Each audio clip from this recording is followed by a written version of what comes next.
kabusina? Ito ang Busina Balita. Para sa Balitang International, bansang Japan sinalubong ang bagong taon ng kalamidad. Kidney phase out, tinutulan. Kasong HIV/AIDS sa lungsod, ikinabahala.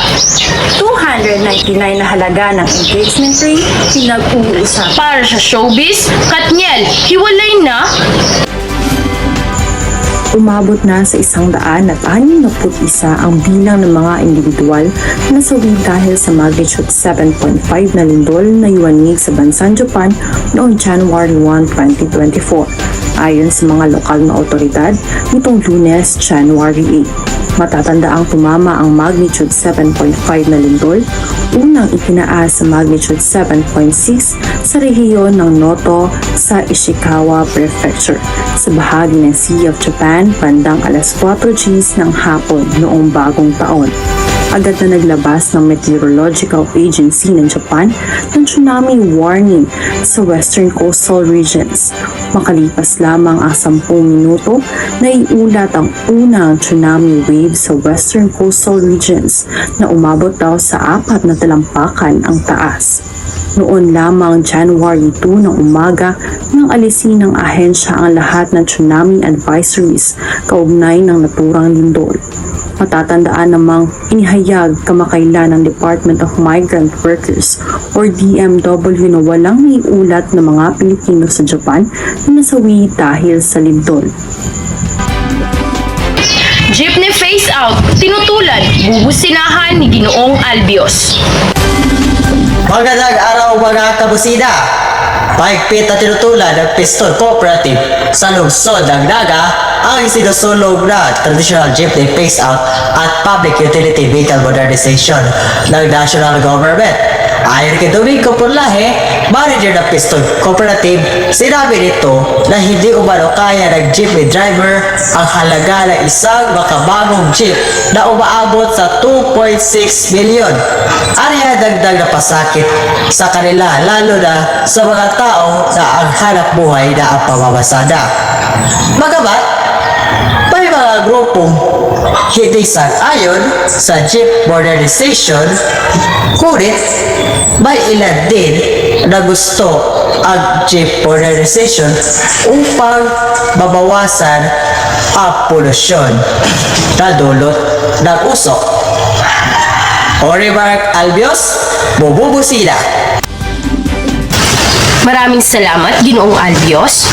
Para sa balitang lokal naman, ikinagulat ng Davao City Health Office ang pagdami ng naitalang kaso ng immunodeficiency virus, acquired immunodeficiency syndrome o HIV/AIDS dahil umabot na ito higit pa sa 3,000 kataong mayroong kaso ng nasabing sakit. Base sa datos na binigay ng City Health Office, mayroong 229 na kaso ang naitala noong nakaraang buwan ng Disyembre 2023 kumpara sa mga naitala noong Enero hanggang Setyembre 2022.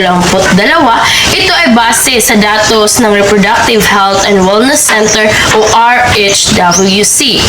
Nangamba si Michael Jesus Mabinay, isang Executive Director ng Alagad Mindanao Incorporation, dahil base sa naitala, 10 taong gulang ang pinakamababang gulang ang nakitaan na mayroong kaso ng HIV/AIDS. Sinabi rin ni Mabinay na halos ay mga kabataan na nasa sekundarya. Pahayag pa niya na nararapat na maturuan ng mga kabataan tungkol sa virus o sakit na ito. Patuloy ang pagpapaalala ng mga institusyon tungkol sa pag-iwas sa pakikipagtalik na hindi gumagamit ng proteksyon lalo na ng mga kabataan, paggamit ng iisang karayom o kahit anong drug injection at pakikipagtalik ng parehong kasarian lalo na ng mga kalalakihan. Para sa Balitang Entertainment, 299 na presyo ng isingsing na binigay bilang engagement ring, pinag-uusapan iyan ay bubusinahin ni Evangelista. Magandang araw mga kabusina! Ako si Jean, kasama niyo naman para ibalita ang pinakabagong kaganapan sa mundo ng showbiz. Huwag palampasin ang mga hottest at trending na balita mula sa ating mga paboritong artista, personalidad at social media tsikahan. Ito ay hatid sa inyo ng Busina Pang Showbiz, ang inyong ultimate source ng saya at impormasyon. Tara na't alamin at bumusina. Nitong nakarang araw, naging usap-usapan sa social media ang isang viral post ng isang netizen tungkol sa 299 pesos na engagement ring. Ang mismong post ay naglalaman ng isang tanong kung ano nga ba ang dapat niyang maramdaman matapos malaman ang halaga ng engagement ring na kanyang tanggap mula sa kanyang fiancé. Aniya, naguguluhan daw siya kung valid ba ang kanyang rason o nag-overreact lamang ito. Agad namang bumuhos ang reaksyon mula sa netizens at naglabas ng iba't ibang komento patungkol sa issue. Isa sa nagbigay komento rito ay ang aktres na si Yasmin Curdy. Para kay Yasmin, medyo OA ito dahil siya mismo ay walang engagement ring at hindi rin nila na isusuot na mag-asawa ang kanilang wedding ring. Suhestyon ng former The Missing Husband actress, dapat ay invest na lang ang pera sa lupa at bahay para hindi mahirapan sa pagbabayad ng renta. Nagbigay din ng opinyon patungkol sa issue ang life coach na si Coach Kiko Javier. Ayon kay Coach Kiko, hindi dapat natin husgahan ang nararamdaman ng bride dahil aminado naman ito na mali ang kanyang naramdaman. At ang post ay usapang pagpapahalaga o value. Bagamat marami ang naging komento ng mga netizens sa issue, mas mainam pa rin daw na pag-usapan ng magkarelasyon ang ganitong problema upang maiwasan ang hindi pagkakaintindihan.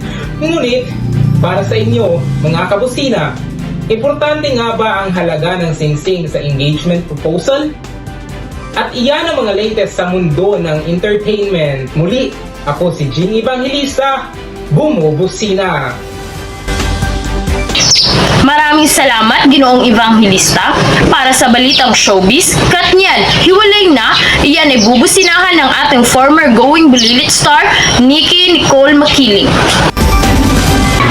Trending ngayon sa social media ang real-life couple at on-screen partners na sina Catherine Bernardo at Daniel Padilla. Maraming fans ngayon ang nasasaktan sa paghihiwalay ng Katniel matapos ang kanilang 11 taong relasyon. Bukod sa pag-isplok ng tungkol sa hiwalayan, may mensahe rin si Catherine para sa mga fans nila ni Daniel sa kanyang Instagram post nitong Webes. Pero, sari-sari ang malisosyong intriga sa kanilang hiwalayan. May pera, may third party, may business at Andrea Brillantes among others. Yun nga, parang pinairan nila ang classiness at mas kahanga-hanga naman. Sa gitna ng kontrobersya, wala pa ring pahayag ang dalawa ukol sa tunay na dahilan ng kanilang paghihiwalay. Kaya naman patuloy na pinagpepiestahan ng issue sa social media dahil dito ang tanong ng nakakarami, wala na bang pag-asa na muli silang magkabalikan? Gayon din, habang buhay na bang magiging sawi ang kanilang mga tagahanga? Maraming salamat at iyon lamang po ang aming ibabalita ngayong gabi. Ako po si Bridget Grace Sarah. At ako si Maria Isabel Maambong na pagkakatiwalaan. Aarangkada, ito ang Busina Balita.